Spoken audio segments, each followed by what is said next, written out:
what could you do to improve yourself? Well, let's step one step backwards. The first question might be, why should you even bother improving yourself? The answer to that is something like, so you don't suffer any more stupidly than you have to.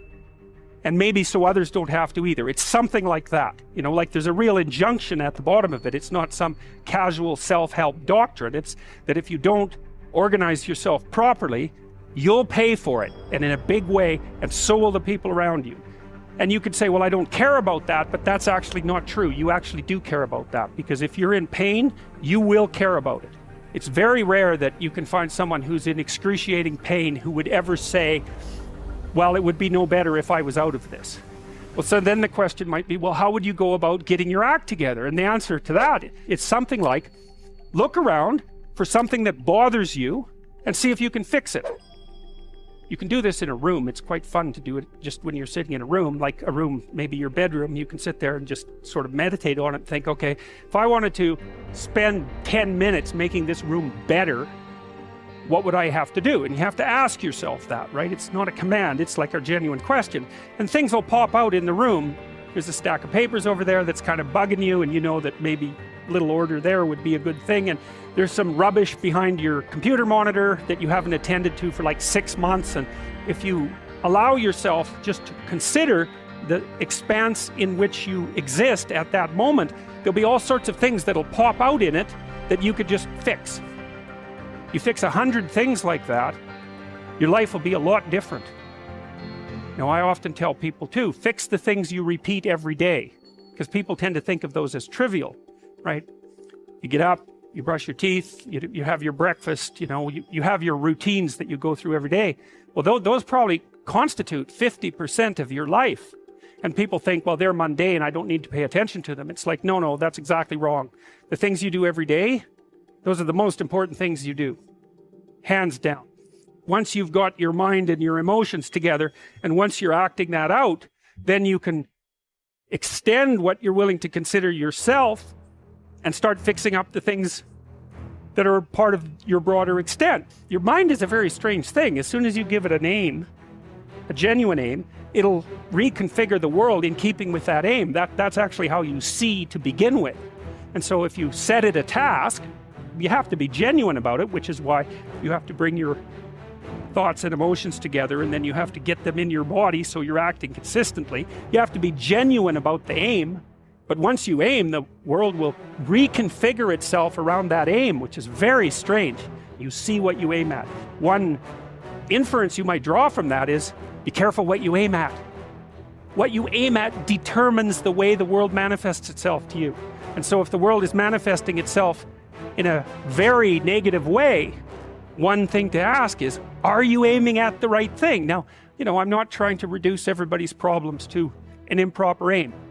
There's a random element to being, that's for sure. But it's still a great thing to ask. Ask and it shall be given you. Seek and ye shall find. Knock and it shall be opened unto you. For everyone that asketh receiveth, and he that seeketh findeth, and to him that knocketh it shall be opened. People's lives aren't what they would like them to be. And so then you ask, why? Well, forget about tragedy and catastrophe, because that's self-evident, and we're not going to discuss that. But one of the main reasons that people don't get what they want is because they don't actually figure out what it is. And the probability that you're going to get what would be good for you, let's say, which would even be better than what you want, right? Because, you know, you might be wrong about what you want, easily. But maybe you could get what would really be good for you. Well, why don't you? Well, because you don't try. You don't think, okay, here's what I would like if I could have it. And I don't mean in a way that you manipulate the world to force it to deliver you goods for status or something like that. That isn't what I mean. I mean something like, imagine that you were taking care of yourself like you were someone you actually cared for. And then you thought, okay, I'm caring for this person. I would like things to go as well for them as possible. What would their life have to be like in order for that to be the case? Well, people don't do that. They don't sit down and think, all right, you know, let's figure it out. You've got a life. It's hard, obviously. It's like 3 years from now, you can have what you need. You got to be careful about it. You can't have everything. You can have what would be good for you, but you have to figure out what it is, and then you have to aim at it. Well, my experience with people has been is if they figure out what it is that would be good for them, and then they aim at it, then they get it. And it's strange because it's a strange thing. It's not quite that simple because, you know, you may formulate an idea about what would be good for you, and then you take 10 steps towards that, and you find out that your formulation was a bit off, and so you have to reformulate your goal. But a huge part of the reason that people fail is because they don't ever set up the criteria for success. And so, since success is a very narrow line and very unlikely, the probability that you're going to stumble on it randomly is 0. And so there's a proposition here, and the proposition is, if you actually want something, you can have it. Now the question then would be, well, what do you mean by actually want? And the answer is that you reorient your life in every possible way to make the probability that that will occur as certain as possible. You could try this. Sit on your bed one day and ask yourself, what remarkably stupid things am I doing on a regular basis to absolutely screw up my life? And if you actually ask that question, but you have to want to know the answer, right? Because that's actually what asking the question means. It doesn't mean just mouthing the words. It means you have to decide that you want to know.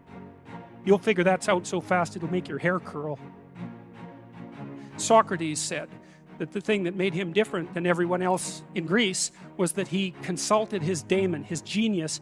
He asked himself how it was that he should conduct himself in the world, and then he did that, whatever it was.